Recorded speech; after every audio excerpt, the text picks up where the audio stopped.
우리는 하나님이 기뻐하시는 삶을 살기를 원할 것입니다. 그리고 하나님이 주시는 풍성한 은혜와 사랑 가운데 거하기를 원할 것입니다.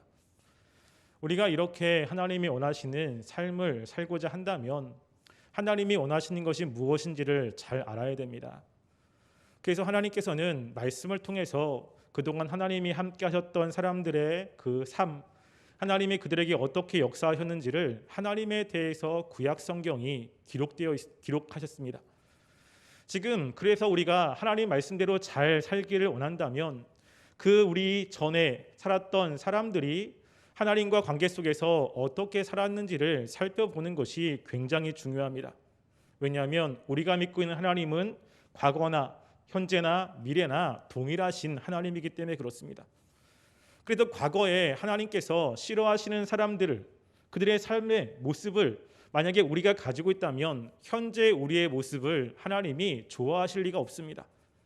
과거에 하나님이 사랑하는 사람들의 모습이 우리 가운데 있다면 현재 우리는 하나님의 사랑을 받을 것입니다.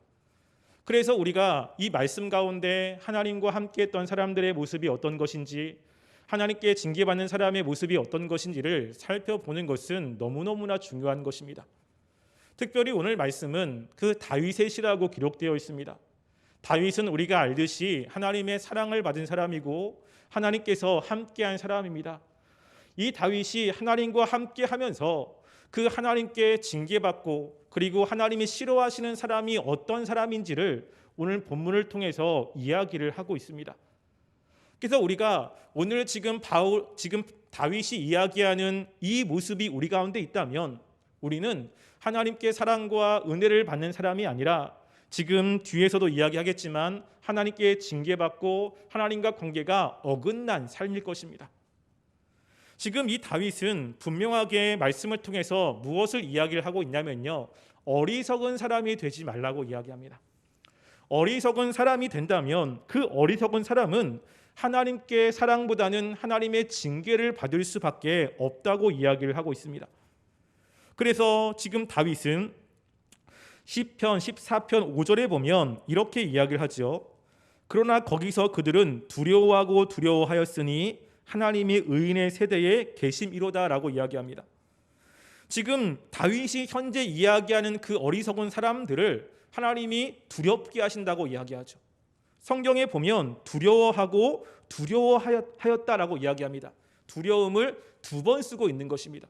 무엇이죠? 굉장한 두려움이 있는 거예요. 우리가 이 땅을 살아갈 때 하나님이 함께 하시면 어렵고 힘든 상황 속에서도 주님 때문에 담대하지 않습니까?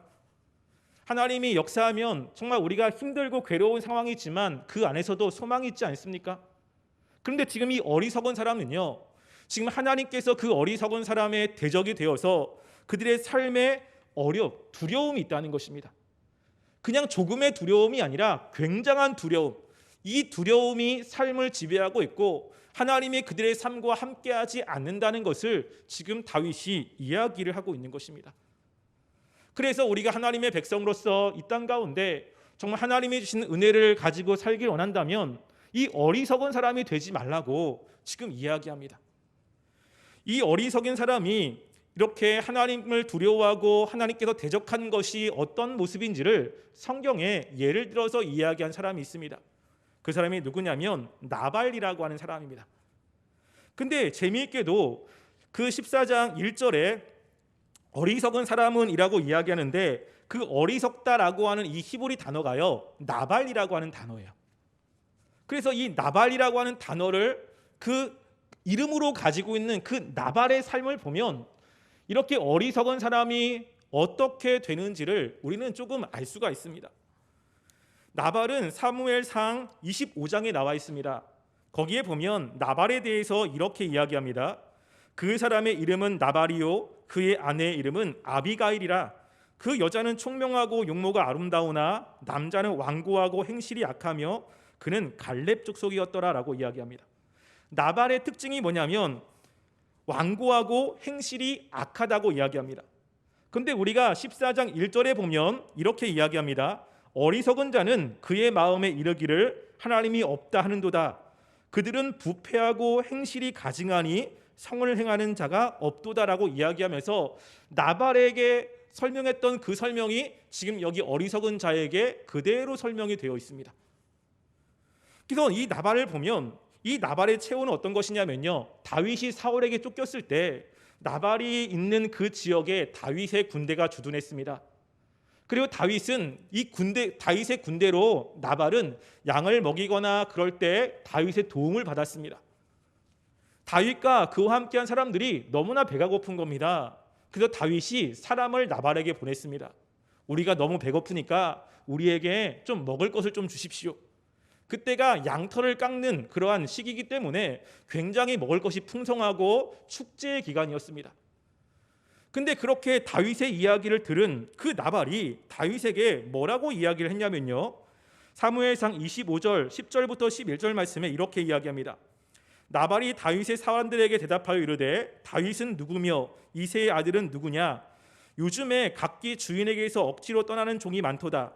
내가 어찌 내 떡과 물과 내 양털 깎는 자를 위하여 잡은 고기를 가져다가 어디서 왔는지 알지 못하는 자들에게 주겠느냐 한지라라고 이야기하는 거예요. 다윗의 그 제안을 이런 지하에 거절했습니다. 그러면서 야, 네가 누구냐? 야, 네가 어떤 사람이기에 내가 너한테 내 양털 깎는 사람들에게 주어야 될 그 음식을 너한테 주겠느냐라고 하면서 돌려보낸 거죠. 다윗이 자기의 양을 지킨 것을 기억하지 못하는 것입니다. 그래서 다윗이 화가 난 겁니다.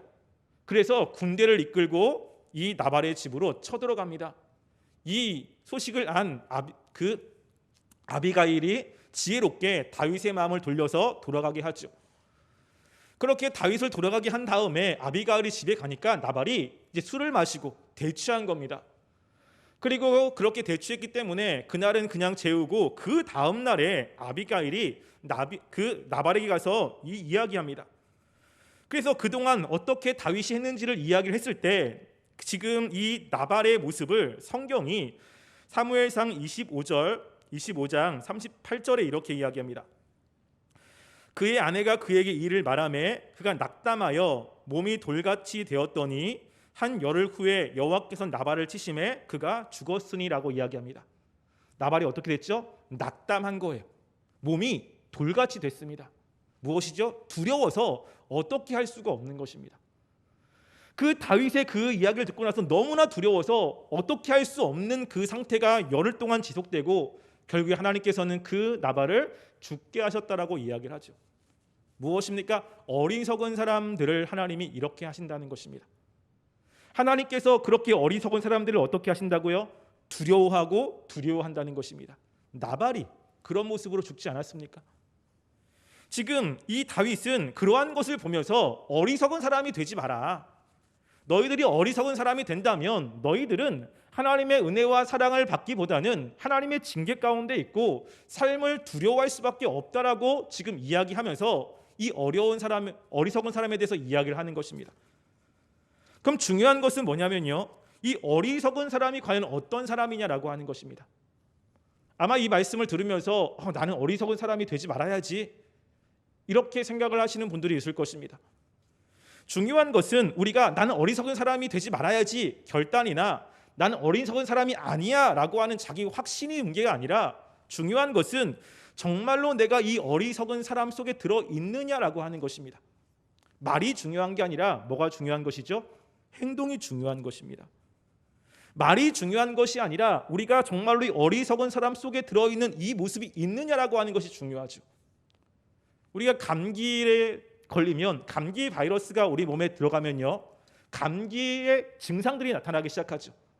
그래서 열이 나고 때는 콧물이 나고 몸이 춥고 이걸 통해서 감기 걸렸구나라는 것을 알 수 있습니다. 감기 바이러스가 들어가면 그런 증상이 나는 것처럼 어리석은 사람들에게는 지금 이와 같은 다윗이 얘기하는 이와 같은 모습들이 나타나게 되어 있습니다. 이거는 너무나 중요한 겁니다. 그래서 우리가 무엇을 볼 때 내가 고백이나 말을 통해서 되는 것이 아니라 그 사람이 어떤 사람이냐라고 하는 삶을 통해서 증명하라고 이야기합니다. 예수님께서는 요한복음 13장 34절부터 35절 말씀에 이렇게 이야기합니다. 새 계명을 너희에게 주노니 서로 사랑하라. 내가 너희를 사랑한 것 같이 너희도 서로 사랑하라. 너희가 서로 사랑하면 이로써 모든 사람이 너희가 내 제자인 줄 알리라라고 이야기하죠. 사람들이 야, 저 사람은 정말 예수님을 따라가는 사람이야, 저 사람은 예수님을 믿는 사람이야 라는 것을 무엇을 통해서 안다고 이야기합니까? 내가 사람에게 가서 나 예수 믿어, 난 예수 믿는 사람이야, 난 예수님의 제자야, 이렇게 이야기하는 것을 아는 것이 아니고요, 너희가 예수님처럼 서로 사랑하는 모습을 보고 다른 사람들이 너를 보면서 야, 예수님의 제자구나 라고 알 수 있다는 것입니다. 내가 이야기하는 것이 아니라 누가 이야기하죠? 옆에 있는 사람들이, 주변에 있는 사람들이 야, 저 사람이 그리스도인이구나, 저 사람이 정말 하나님을 믿는 사람이구나 라고 알 정도가 돼야 그 사람이 정말 예수 믿는 사람이 된다는 것입니다. 마찬가지입니다. 어리석은 사람도 똑같아요. 나는 어리석은 사람이 아니야, 난 지혜로워. 아무리 이야기한다고 해도 주변의 사람들이 봤을 때 어리석은 사람이다, 성경의 기준으로 봤을 때 어리석은 사람의 모습이 있다면 그 사람은 어떤 사람입니까? 어리석은 사람이에요. 그래서 우리가 지금 이 다윗이 얘기한 것이 굉장히 중요한 것입니다. 지금 이 말씀을 통해서 내가 혹시 다윗이 이야기하는 이 어리석은 사람의 특징이 있는지를 한번 확인해 보시기 바랍니다. 그리고 만약에 있다면 그 부분을 회개하시고 하나님, 내가 어리석은 사람이 아니라 지혜로운 사람이 되길 원합니다, 기도하며 나아가는 시간이 되길 원합니다. 그러면 어리석은 사람의 특징이 어떤 것입니까? 1절에 나와 있습니다. 1절 보시면 어리석은 자는 그의 마음에 이르기를 하나님이 없다 하는도다. 그들은 부패하고 그 행실이 가증하니 선을 행하는 자가 없도다라고 이야기하죠. 지금 어리석은 사람의 특징을 이야기합니다. 뭐죠? 마음에 이르기를 하나님이 없다 하는 거예요. 지금 이 마음을 어떻게 알죠? 밖으로 하나님이 없다라고 이야기하지 않습니다. 지금 이 말씀은 지금 유대인들을 대상으로 하고 있는 거예요. 유대인은 하나님을 믿는 사람이죠. 하나님께 나와서 예배드리는 사람입니다. 매일 하루에 3번씩 기도하는 사람이고요, 말씀을 계속해서 외우는 사람이고 하나님과 늘 함께하는 사람들이에요. 밖으로 야, 하나님이 없다라고 이야기하지 않습니다. 근데 지금 다윗은 그 하나님의 백성 가운데 어리석은 사람이 있는데 그 어리석은 사람의 마음속에 뭐가 있다고요? 하나님이 없다 하는 사람이 있다는 거예요. 사도 바울이 분명하게 이 말씀을 로마서 3장 19절부터 12절에 이 말씀을 인용합니다. 이렇게 이야기합니다. 그러면 어떠하냐? 우리는 나으냐? 결코 아니라 유대인이나 헬라인이나 다 죄 아래 있다고 우리가 이미 선언하였느니라. 기록된 바 의인은 없나니 하나도 없으며 라고 하면서 이 말씀을 그대로 인용하면서 여기에 유대인도 있다라고 이야기하는 거예요. 아, 나는 예배도 드리니까 나는 어리석은 사람이 아니지, 나는 하나님이 있다고 이야기하는데, 나는 하나님을 믿는다고 이야기하는데, 밖으로 드러난 어떤 고백이 아니라 무엇이죠? 정말로 내 마음 중심에 하나님이 있다고 생각하느냐라고 하는 거예요. 정말로 내 마음에 하나님을 인식하며 살아가고 있느냐라는 것입니다. 만약에 하나님을 인식하지 않고 살아간다면 그 다음 특징들이 있습니다. 뭐냐면 그들은 부패하고 그 행실이 가증한 거예요. 하나님이 없다라고 믿고 있는 사람들의 삶의 모습을 보면 마음이 완악하고 그리고 가증해서 행실이 어때요? 가증스러운 행실이 나온다는 것입니다. 이게 중요한 거예요. 우리의 마음이 어디로 나오죠? 밖으로 표출되게 되어 있습니다. 마음이 정말 기뻐요. 그럼 표적으로 나오죠. 행동으로 나옵니다. 마음이 너무 힘들어요. 그럼 표적으로 나오죠. 마찬가지입니다. 하나님을 정말로 믿고 있고 하나님을 정말로 인식하고 있는 사람들도 밖으로 표출된다는 거예요. 이게. 그래서 지금 여기 특징, 하나님이 없다고 생각하는 사람들은 그들의 행실이 가증하고 선을 행하는 자가 없습니다. 근데 이것을 조금 더 설명을 하고 있는 거예요. 그것이 어떤 식으로 나오냐면요, 지금 4절 말씀에 이야기를 합니다. 조금 더 그렇게 행실이 가증하고 선을 행하는 것이 없는 사람들의 모습이 4절 보시면 죄악을 행하는 자는 다 무지하냐? 그들이 떡 먹듯 내 백성을 먹으면서 여호와를 부르지 아니하는도다 라고 이야기해요. 뭐죠? 하나님이 없다고 생각하는 사람, 그 마음이 부패하고 행실이 가증한 사람이 밖으로 나와지는 모습은요, 어디로 나와지냐면 그들이 떡 먹듯이 내 백성을 먹는다고 이야기해요. 누구한테 표현되고 있습니까? 하나님이 아니라 다른 사람들에게 표현되고 있다는 거예요. 하나님께 나와서 예배는 드려요. 하나님 기도도 합니다. 그리고 하나님께 무엇인가 헌물도 드립니다. 열심히 신앙이 좋은 것 같아요. 하나님이 있는 것 같아요. 하나님을 인식하는 것 같습니다. 그런데 그 사람이 정말로 하나님을 인식하고 있느냐라고 하는 것은 예배당에서 예배 드리는 자리가 아니라 어디서 나온다고요? 삶에서 나온다는 거예요. 가정에서 나오고요. 직장에서 나오고요. 내가 있는 그 삶의 현장에서 하나님에 대한 인식이 있다라는 이야기를 하고 있는 거예요. 이 사람들은 예배도 드립니다.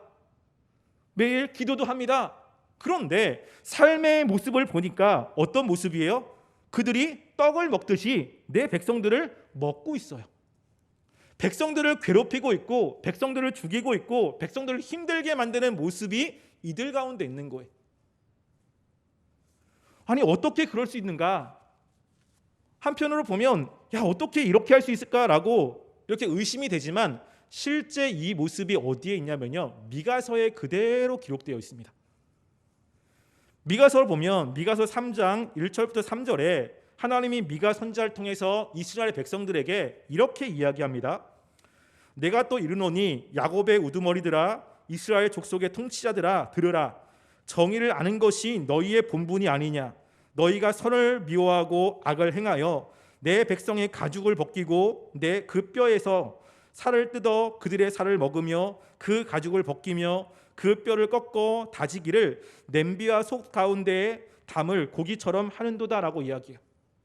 지금 이스라엘 백성들의 정치 지도자들, 종교 지도자들에게 하는 얘기가 뭐냐면 내 백성의 가죽을 벗기고 그 뼈에서 살을 뜯어서 그 살을 먹고 가죽을 벗기며 그 뼈를 갈아가지고 그렇게 사람들을 힘들게 만든다는 것입니다. 누가요? 하나님을 믿고 있는 정치 지도자들, 그 당시에 종교 지도자들이 이러한 일을 한다는 거예요. 이스라엘 백성은 다 하나님을 믿는 사람이기 때문에 그 정치 지도자들도 하나님을 믿는 사람들이었어요. 하나님의 말씀을 늘 곁에 두고 그 말씀을 읽는 사람이고 많은 사람들에게 말씀대로 살라고 이야기하는 사람들이었습니다. 그런데 그들의 모습을 잘 보니까 교회 안에서는 정말로 하나님을 잘 믿는 것 같아요. 교회 안에서는 정말로 하나님께 열심히 봉사하는 것 같아요. 삶의 현장을 보니까 그렇지 않다는 거예요. 백성들을 힘들게 만들고 백성들의 뇌물을 받고 정의를 굽게 하고 이런 모습이 그들의 삶 가운데 있다는 것입니다. 조금 더 적나라하게 미가서 3장 5절은 이렇게 합니다. 내 백성을 유혹하는 선지자들은 이에 물 것이 있으면 평안을 외치나 그 입에 무엇을 채워주지 아니하는 자에게는 전쟁을 준비하는도다. 이런 선지자에 대하여 여호와께서 이르시되라고 이야기해요. 선지자는 하나님의 말씀을 전하는 사람들이잖아요. 야 이것이 하나님의 말씀이야. 하나님이 이것을 원해라고 이야기하는데 이 선지자들이 입에 물 것이 있으면 평화를 얘기하는 거예요. 무엇인가 갖다 바치고 무엇인가 돈을 주고 뇌물을 주면 야 하나님이 너에게 평안이 있어. 하나님이 너와 함께 하실 거야 라고 이야기하는데 그런 것이 없어요. 그러면 야 하나님이 너에게 징계하실 거야. 너 조심해. 경고하는 일들이 벌어진다는 것입니다. 그러면서 백성들을 옳은 대로 인도하시는 것이 아니라 정말로 열심히 힘이 없고 가난한 사람들, 그럼에도 불구하고 신앙이 있는 사람들을 이 선지자들이 어떻게 해요? 야 너희들 그렇게 살면 하나님께 징계받아. 야 너희들 복 받고 싶어? 그럼 나한테 무엇인가 뇌물을 바쳐. 이런 식으로 분위기를 조장해 온다는 것입니다. 그래서 시편에서 보면요, 시편 14편 6절에 보면 이렇게 이야기해요. 너희가 가난한 자의 계획을 부끄럽게 하나라고 이야기하는 거예요. 힘이 없고 연약하고 가난한 사람들, 그들이 정말로 말씀대로 잘 살려고 노력하는데 그들의 계획을 다 부끄럽게 만듭니다. 지금 이런 모습이 어리석은 사람들의 모습이라는 것입니다. 이런 사람들을 하나님께 와서 예배도 잘 드리죠. 그렇지만 삶의 모습이 이런 거예요. 하나님은 이스라엘 백성들을 징계하시거나 그들을 책망하실 때 야 너희들 왜 나한테 예배를 잘못 드렸어? 왜 나한테 기도를 그렇게 안 해? 이런 것들을 많이 이야기하지 않습니다. 특별히 이사야 1장에 보면 하나님이 이사야 선지자를 통해서 이스라엘 백성들을 굉장히 꾸짖어요. 그러면 뭐라고 하냐면 너희의 그 기도를 내가 눈을 가려서 듣지 않겠다. 너희의 그렇게 매일 드려지는 그 예배 내가 그것을 하나도 받지 않겠다. 너희가 드리는 그 수많은 양들 그 피에 내가 지금 지겹다. 진절머리가 난다. 근데 왜 그렇게 하냐면 너희들의 삶에 피가 가득하다라고 이야기하는 거예요. 하나님께 나서 그렇게 사는데 삶의 모습을 보면 부정과 부패와 원망과 질투와 이런 것들이 너무 삶에 난무한 거예요. 조금만 내가 기득권이 있거나 조금만 권력이 있으면 그 없는 사람들을 무시하고 그 사람들의 것들을 탈취하고 이런 것들이 삶에 배어 있어요. 그러면서 하나님께 나와 기도도 하고 하나님께 예배도 드리는 것, 하나님이 굉장히 싫어한다는 것입니다. 지금 어리석은 사람이 이런 사람이라는 것입니다. 우리가 생각할 것은 우리가 정말로 가정에서 나의 모습은 어떻습니까? 지금 내가 있는 그 직장에서 나의 모습은 어떻습니까? 내가 예수 믿는 사람이라고 하나님의 백성이라고 이야기를 하는데 내 주변의 사람들이 나를 보는 그러한 시선은 어떻습니까? 나는 하나님께 예배 잘 드려, 나 하나님께 이렇게 잘해 스스로 만족하고 있지 않습니까? 굉장히 위험하다는 것입니다. 또 하나 우리가 잠언에 보면 이 어리석은 자에 대해서 조금 더 설명을 하는데요. 잠언 14장 16절 말씀에 이렇게 이야기합니다. 지혜로운 자는 두려워하여 악을 떠나나 어리석은 자는 방자하여 스스로 믿느니라 라고 이야기해요. 지금 이 솔로몬도 어리석은 사람에 대해서 이야기를 하는데 지혜로운 사람은요 두려워서 악을 떠나요. 지혜로운 사람은 말씀을 들을 때 혹 내가 그런 사람이 아닌가? 혹 나에게 그런 모습이 있지 않은가? 내 자신을 성찰하는 거예요. 그래서 말씀을 들으면 정말 내가 집에서 그런가? 내가 직장에서 어떤가? 다른 사람들은 나에게 어떻게 대하고 있는가? 혹 이 말씀에서 나오는 이런 모습이 나에게 없는가? 자기를 계속해서 성찰하면서 이 죄악이 있다면 그것들을 떠나려고 하는 사람이 지혜로운 사람입니다. 왜냐하면 우리에게는 이 어리석은 사람의 모습이 완전히 없진 않죠. 죄악을 가지고 있기 때문에 이런 모습들이 우리에게도 조금씩 있다고요. 그런데 지혜로운 사람은 그 있는 것들을 발견하고 그 어리석은 모습을 계속해서 제거하려고 노력하고요. 지혜로 하나님이 원하시는 모습으로 살려고 애를 쓰는 모습이 있는 거예요. 그런데 어리석은 사람은 뭐죠? 방자하여, 즉 교만하여 스스로를 믿어요. 말씀이 아무리 이야기를 해도 나는 그래, 내 생각이야, 야, 나는 이게 맞다고 생각해, 누가 뭐래도 나는 그렇게 갈 거야, 그러면서 돌이키는 것이 없다는 것입니다. 우리가 말씀을 보면 저도 이 말씀 가운데 나와 있는 것들이 저에게도 있어요. 100% 우리는 하나님의 말씀대로 완벽하게 살 수 없는 사람이기 때문에 그렇습니다. 우리가 분명히 여기서 얘기한 이런 모습이 있다면, 우리가 어리석은 사람이 아니라 지혜로운 사람이 된다면 내게 있구나, 그래도 나는 내 마음대로 살 거야 라고 하는 것이 아니라 이것들 내가 회개해야겠다, 이것들을 버려야겠다, 정말 하나님의 은혜로 이 모든 것들을 내가 이제는 바꾸어서 하나님이 기뻐하시는 모습으로 가야겠다라고 하는 마음의 결단과 다짐이 있다는 것입니다. 구약에 있는 이 하나님께 쓰임받았던 다윗은 실수가 없습니까? 정말로 많은 실수들을 합니다. 정말로 많은 죄를 범합니다. 하나님이 그 죄를 범한 거 가지고 이 다윗을 악하다고 이야기하지 않아요. 어찌 보면 이 다윗은 사울보다 더 큰 죄를 많이 졌습니다. 그런데 하나님이 다윗을 사랑하고 사울을 버린 이유는 무엇이죠? 자신의 죄악들이 드러날 때 다윗은 겸손하게 엎드렸습니다. 사울은 자기의 죄가 드러날 때 사울은 그 죄를 덮으려고 했습니다. 이 차이가 있는 것입니다. 우리가 말씀을 통해서 이제 정리를 하려고 합니다. 지금 이 다윗은요, 정말로 이 말씀을 통해서 하나님을 믿는 사람들이 어리석은 사람이 되지 않기를 원하는 마음으로 이 말씀을 지금 하고 있는 것입니다.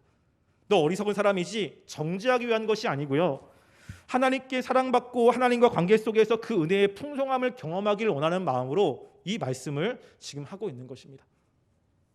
그래서 우리가 이 말씀을 통해서 내가 이 어리석은 사람의 모습이 나한테 발견된다면 우리에게는 이제 선택의 기로가 있는 거죠.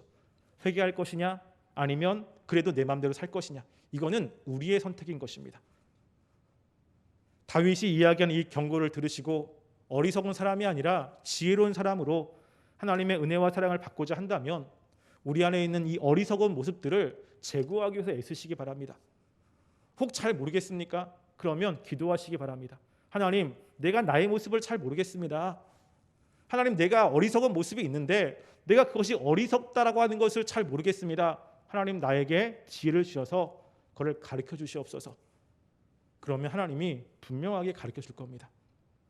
우리가 정말로 다윗이 얘기한 것처럼 어리석은 사람이 아니라 지혜로운 사람으로 살아가길 원합니다. 그래서 하나님의 징계와 또 하나님의 주시는 그 관계의 단절 때문에 힘들어하는 것이 아니라 늘 하나님과 관계가 깊어지고 주님의 은혜 가운데 삶이 기뻐하며 즐거워하며 평안함으로 살아가는 우리 모든 성도님 되시기를 주님의 이름으로 간절히 소원합니다.